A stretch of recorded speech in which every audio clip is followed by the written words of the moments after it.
बोलो वृंदावन बिहारी लाल की जय। मैया पार्वती तपस्या करके अपने पिता राजा हिमांचल के घर वापस जाती हैं। इसी बीच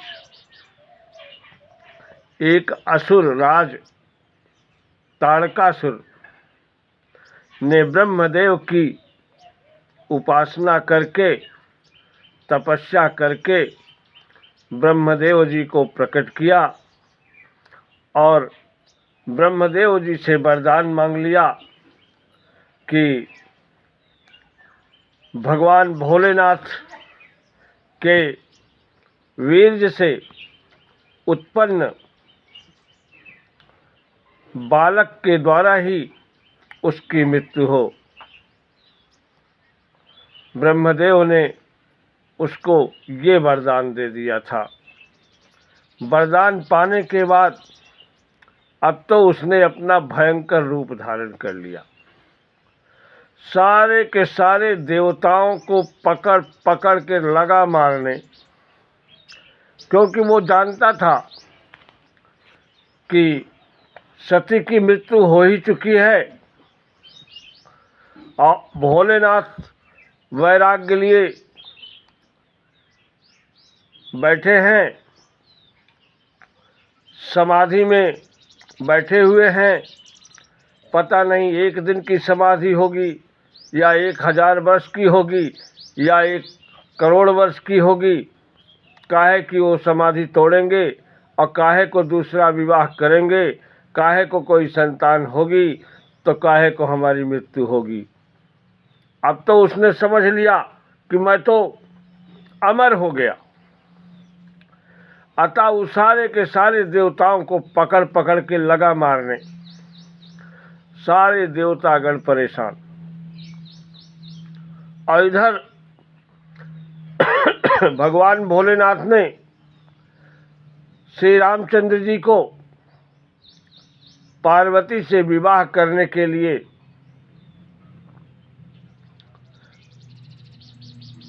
सहमति दे दी थी। यह बात जब देवताओं को पता चली तो देवता लोग बहुत खुश हुए और वो सोचने लगे कि अब तो भोलेनाथ और पार्वती का विवाह जितनी जल्दी हो जाए उतना ही अच्छा रहेगा, क्योंकि जैसे ही संतान होगी तभी हमारे लोगों का दुख दूर होगा, अन्यथा हम तो ऐसे ही पिटते रहेंगे। लेकिन समस्या ये थी कि भगवान भोलेनाथ समाधि लिए हुए थे। अब उनको समाधि से जगाए कौन? कोई जाने को तैयार नहीं था। कौन जाए? सोच रहे थे समाधि के जगाने के बाद कहीं भोलेनाथ गुस्सा हो गए तो उनके क्रोध को झेलना पड़ेगा और कहीं तीसरे नेत्र से उन्होंने देख लिया तो वो तो वहीं के वहीं भस्म हो जाएगा। तो देवताओं ने कहा, भाई इसके लिए कामदेव को भेजिए, वही उपयुक्त रहेंगे। तो कामदेव को भगवान भोलेनाथ की तपस्या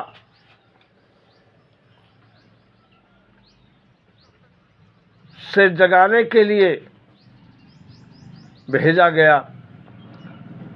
हालांकि कामदेव जी जानते थे कि इसका दुष्परिणाम उनको भुगतना पड़ेगा, फिर भी ये देव कार्य था जिसके लिए वो तैयार हो गए।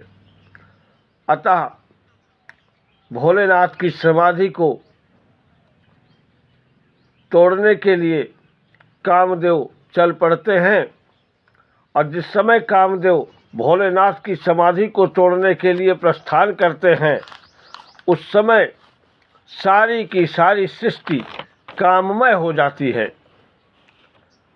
गोस्वामी तुलसीदास जी लिखते हैं कि धरी न काहू धीर, धरी न काहू धीर, सबके मन मन सिज हरे, जे राखे रघुवीर, ते उबरे ते ही काल महू। किसी को धैर्य नहीं रहा, सब के सब कामुक हो गए।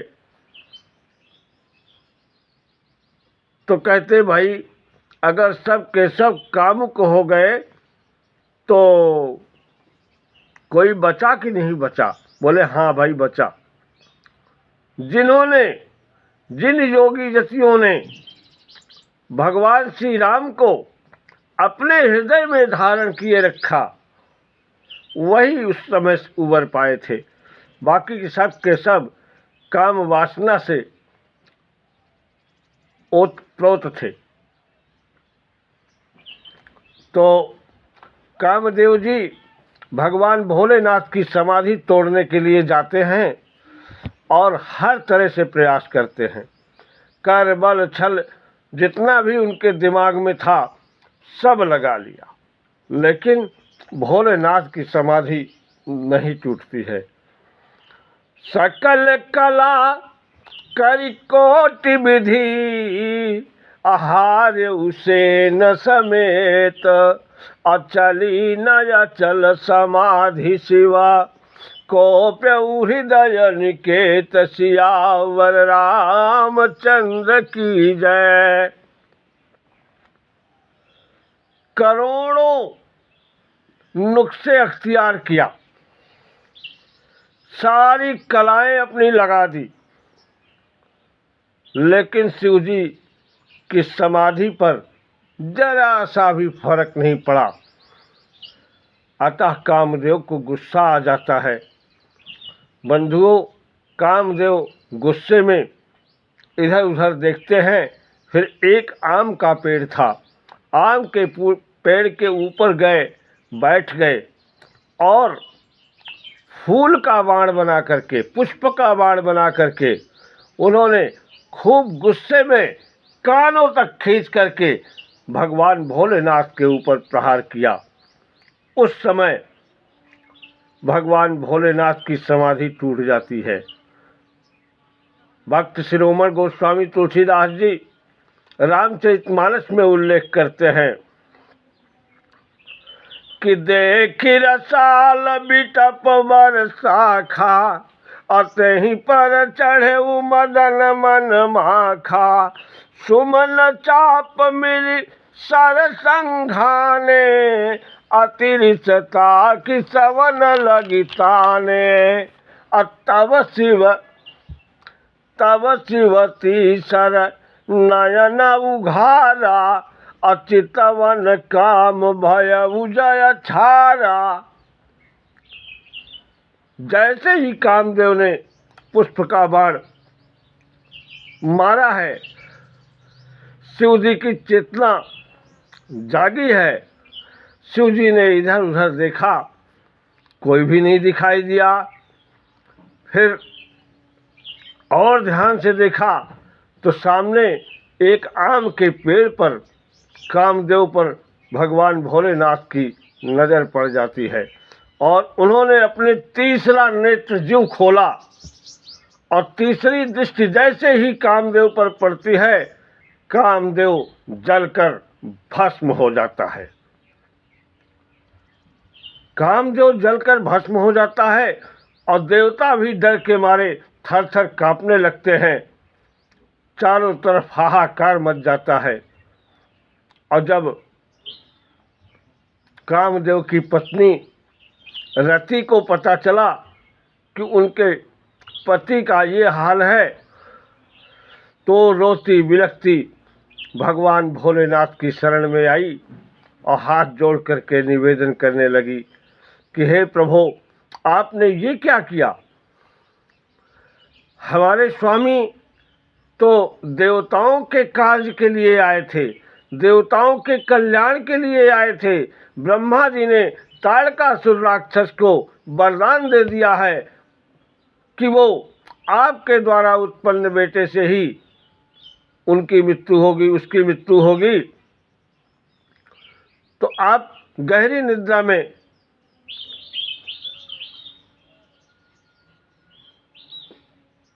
गहरी समाधि में डूबे हुए थे, अतः आपको जगाने के लिए वो आए थे। तो ऐसी स्थिति में हमारे पति को आपने ऐसा करके हमारे साथ अच्छा नहीं किया। तारकासुर राक्षस जो है देवताओं को मार रहा था, देवताओं लोगों के कहने पर वह आपके पास आए थे। तो शिव जी ने कहा जाओ, कोई बात नहीं है, जो किया वो किया, अब तो जो होना था हो गया। तो उसकी पत्नी रति ने कहा प्रभु आपने कामदेव को भस्म कर दिया, अब क्या होगा, हमसे अब कैसे मुलाकात होगी, हमारा क्या होगा। तो भगवान भोलेनाथ ने उसको ये वचन दिया कि जाओ, जब यदुवंश में प्रभु कृष्ण अवतार के रूप में अवतरित होंगे, तब जाकर के वह तुमसे अवश्य मिलेंगे, तब कामदेव की प्राप्ति हो जाएगी तुम्हें। गोस्वामी तुलसीदास जी लिखते हैं कि जब यदुवंश किशन अवतारा, अहोई है हरन महामहि भारा, किशन तनई होई है पति तोरा, अब वचन अन्यथा होई न मोरा। हे देवी तुम जाओ, अब तुम्हारे पति कृष्ण के रूप में यदुवंश में अवतार लेंगे, उस समय तुम्हें वो मिल जाएंगे। ये मेरा वचन है, ये झूठा नहीं हो सकता। ये बात सुनकर के रति वापस चली जाती है। इसी बीच सारे देवता भगवान विष्णु समेत सारे के सारे देवता, विष्णु ब्रह्मा वगैरह वगैरह, इन देवराज इंद्र, सब के सब भोलेनाथ के पास आते हैं और उनसे हाथ जोड़ करके प्रणाम करते हैं और भगवान भोलेनाथ की सब अलग अलग प्रशंसा करते हैं। अलग अलग प्रशंसा, हाँ, सब अलग अलग नाम से उनकी जयकारा। कोई कह रहा है बोलो शंकर भगवान की जय, बोलो पार्वती पति महादेव की जय, कोई बोला बोलो रामेश्वर महाराज की जय, कोई कुछ कोई बोलो काशी विश्वनाथ महाराज की जय।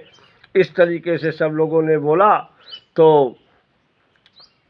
भगवान भोलेनाथ की जब नज़र पड़ी,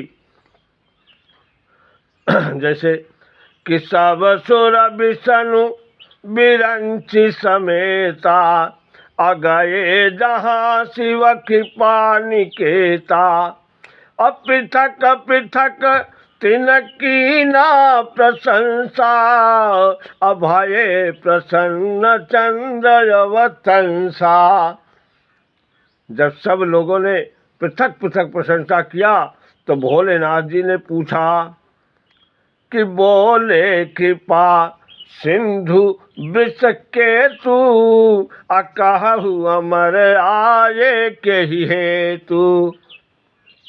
सभी देवताओं को भोलेनाथ जी ने अमर बोला कि हे अमर, आप लोग किस लिए आए हैं, कहिए। तब जाकर के सभी देवताओं ने अपनी बात कही कि प्रभु तारकासुर के अत्याचार से हम सभी ग्रसित हैं। उसका अत्याचार इतना बढ़ गया है कि हमारा जीना हराम हो गया है और हम चाहते हैं कि आप भगवान श्री रामचंद्र जी को तो वचन दे ही चुके हैं कि मैया पार्वती के साथ आप विवाह कर लेंगे। तो हम चाहते हैं कि जितनी जल्दी से जल्दी अगर आप विवाह कर लेते तो अच्छा हो जाता। क्योंकि ब्रह्मा जी ने उसे ये वरदान दे दिया है कि आपके द्वारा उत्पन्न पुत्र से ही उसकी मृत्यु होगी। तो भगवान भोलेनाथ ने कहा कि चलो भाई ठीक है, आप लोग आए हो तो जैसी आपकी इच्छा, जितनी जल्दी चाहो कर लेते हैं, फिर कैसे किया जाए। फिर सप्त ऋषियों को राजा हिमांचल के घर भेजते हैं और राजा हिमांचल को जा कर के समझाते हैं सप्त ऋषिगण, और सारा कुछ करके फिर लग्न पत्रिका ले करके आते हैं सप्तऋषि और नारद जी को बता देते हैं शादी की डेट पड़ गई, सब कुछ डिसाइड हो गया कि इस तारीख को बारात जानी है, इस तारीख को विवाह होगा। अब तो भाई सब लोग शादी की तैयारी में लग गए, सारे देवता लोग। और जब शादी की तारीख आ गई तो सब देवता लोग बारात जाने के लिए अपनी अपनी तैयारी करने लगे। लगे सवारन सकल सुर वाहन विविध विधान, अहो ही सगुन मंगल सुभद करही अपछरा गान, सियावर रामचंद्र की जय। सब देवता लोग अपने अपने वाहन को रगड़ रगड़ के धोने लगे, सजाने लगे बारात जाने के लिए। देखिए, जब कभी कोई किसी की बारात जाती है तो दूल्हा चाहे कम ही सजा रहा है, दूल्हा चाहे कम ही सजे, लेकिन बाराती कुछ ज़्यादा सजने का प्रयास करते हैं। तो सारे देवता लोग अपने अपने वाहन को सजाने लगे और देवलोक की अप्सराएं मधुर गान करने लगीं और मधुर गान करते हुए बारात के लिए तैयारी हो जाती है। और इधर भोलेनाथ अपने 2 गणों के साथ बैठे हैं, बारात जाने का समय हो गया है। उनकी तो कोई सजावट ही नहीं हुई।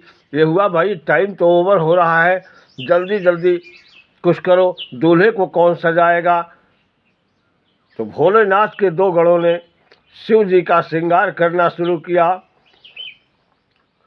शिव ही शंभुगन करई श्रृंगारा, अजटा मुकुट यही मोरु संवारा। भोलेनाथ की जटाओं को पकड़ करके उसी को लपेट करके मुकुट बना दिया। बोले भाई,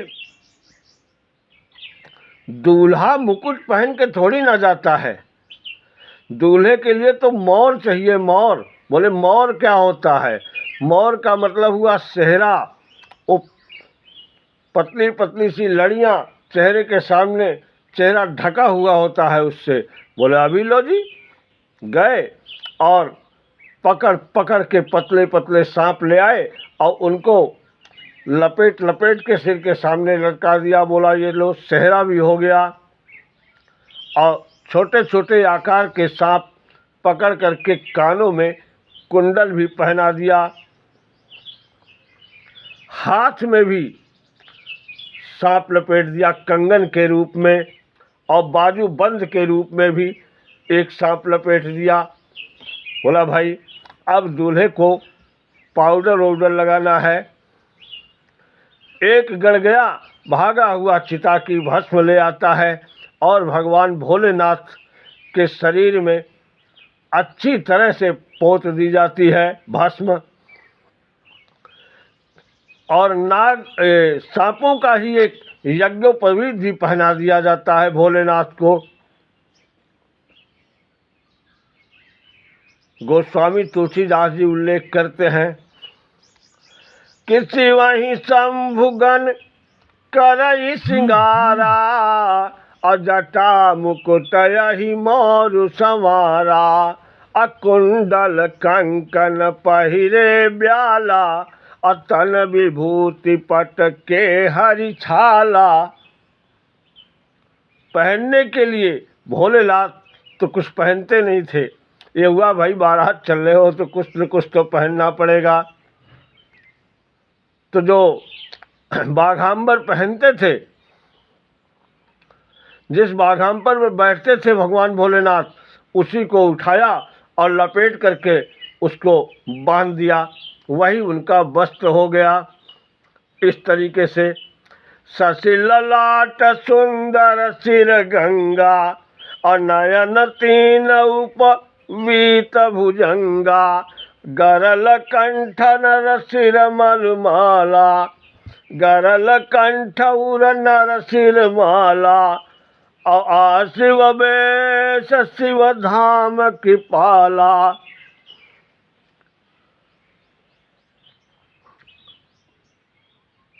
विष पीने से भगवान भोलेनाथ का कंठ तो नीला हो ही गया था, और श्मशान से मुर्दे की सिर वाली हड्डी जो है उसको ले आए और उसकी माला बना करके गले में पहना देते हैं। कहने का मतलब आशिव वेश में, शिवजी जिस वेश में, ऐसा प्रतीत ही ना हो कि ये शिवजी हैं, आशिव वेश में शिवधाम कृपाल आज विवाह के लिए तैयार हैं। अब देवता गण आए, भाई बारात चलो। अब भोलेनाथ का श्रृंगार देख करके तो सबने दांतों तले उंगली दबा ली। कर त्रिशूल अरु डमरु बिराजा, अचले बसहु चढ़ी बाजई बाजा, देखी सिवहि सुरतिय मुस्काही, बरलायक दुलहिन जग नाही। हाथ में डमरू लेके लगे बजाने। जब बूढ़े बैल पे सवार होकर के दूल्हा जब निकल रहा है तो देवताओं की पत्नियां देख करके मुस्कुराने लगी, बोले इस वर के लायक तो सारे संसार में कोई दुल्हन नहीं है। और देवताओं ने जब ये हाल देखा भगवान भोलेनाथ का, तो भगवान विष्णु कहते हैं कि बर अनुहारी बरात न भाई, हंसी करई हो पर पुर जाई। बोले तो बारात जो है ठीक नहीं है, दूसरे के दरवाजे पे जा करके बेइज्जती करवाओगे, हंसी कराओगे, ये ठीक नहीं है। विष्णु कहा यस बिहसी तबा, अब बोली सकल दिशि पाल। विष्णु कहा यस बिहसी तबा, बोली सकल दिशि राज, अबिलग बिलग होई चलहु सब, निज निज सहित समाज। सियावर रामचंद्र की जय। सबको कहा भाई आप लोग अपने अपने समाज के साथ निकलिए, इनके साथ जाने से तो कोई फायदा नहीं है। इस बारात को देखेगा अगर कोई तो पानी भी नहीं पूछेगा। अमन ही मन महेश मुस्काही, हर के व्यंग वचन नहीं जाई। अमन ही मन भगवान भोलेनाथ को हंसी आती है और वह मन ही मन कहने लगते हैं कि श्री हरि अपनी व्यंग वाली भाषा नहीं छोड़ेंगे। उनको बड़ा अच्छा लगा कि सब लोग बाराती जा रहे हैं, आगे चले। वो भी चाहते थे, वो भी जानते थे कि वाकई हमारा वेश, अमंगलकारी वेश जो है, इसको देख करके बारातियों को कोई पानी को भी नहीं पूछेगा।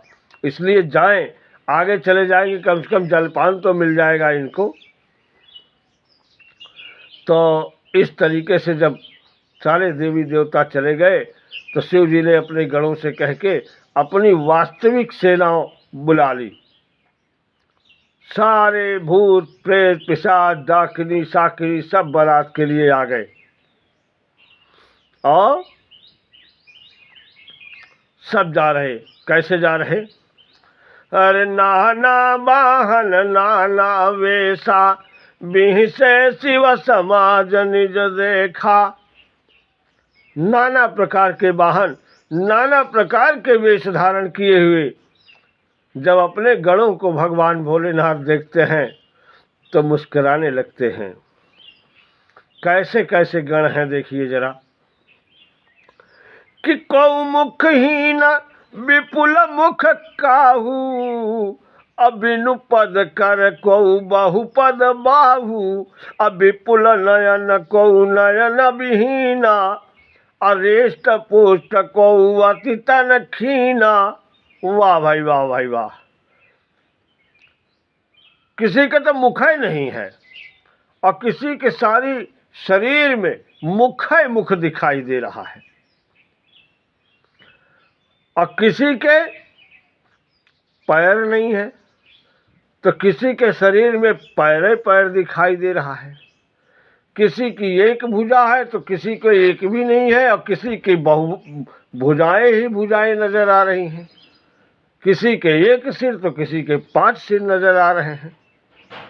सारे भूत प्रेत सब इकट्ठा होकर के भगवान भोलेनाथ की बारात के लिए चल पड़ते हैं। कैसे चल रहे हैं देखिए।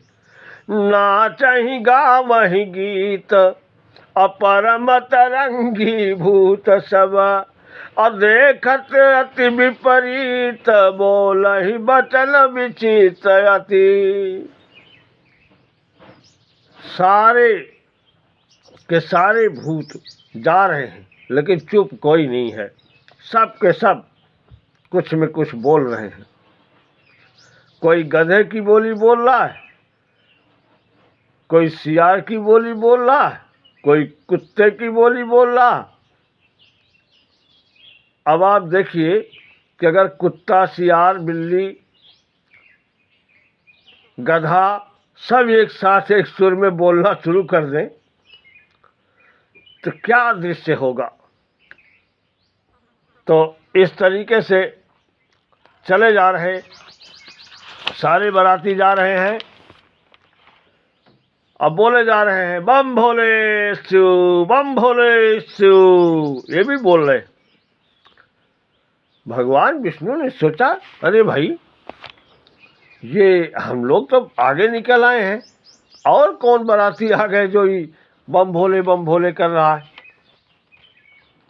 पीछे मुड़कर जब देखा पूरा भूत प्रेतों की सेना को,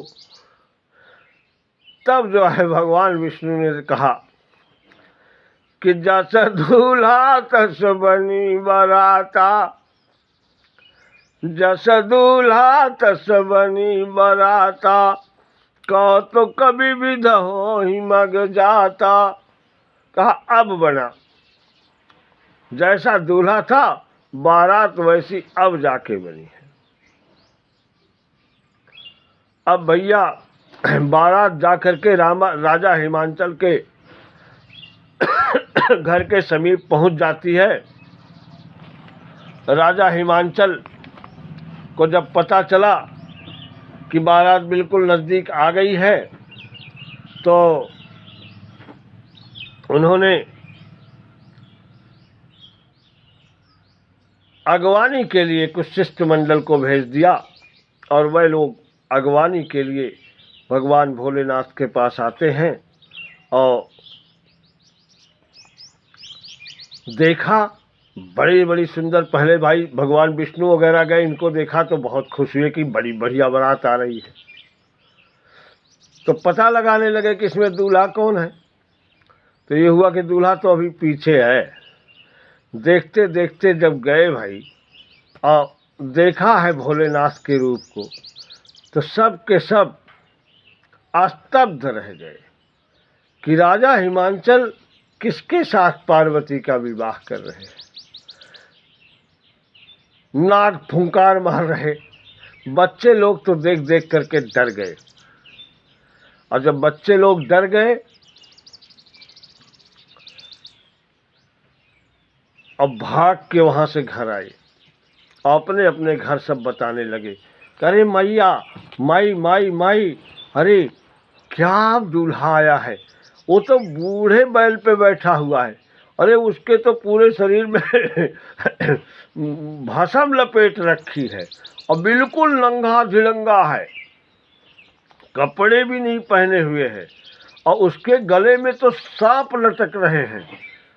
तो मैयाओं ने सोचा कि नहीं, ऐसा तो नहीं हो सकता, ये बच्चे गलत, इनको कोई गलत फहमी होगी। लेकिन ना, सारा बताए, बोले मैं तो नहीं जाऊंगा बारात में, मुझे तो डर लग रहा है। ऐसा सोच करके बच्चे तो नहीं गए। अब बुजुर्ग लोग आए देखने, बारात पहुंच गई दरवाजे पे।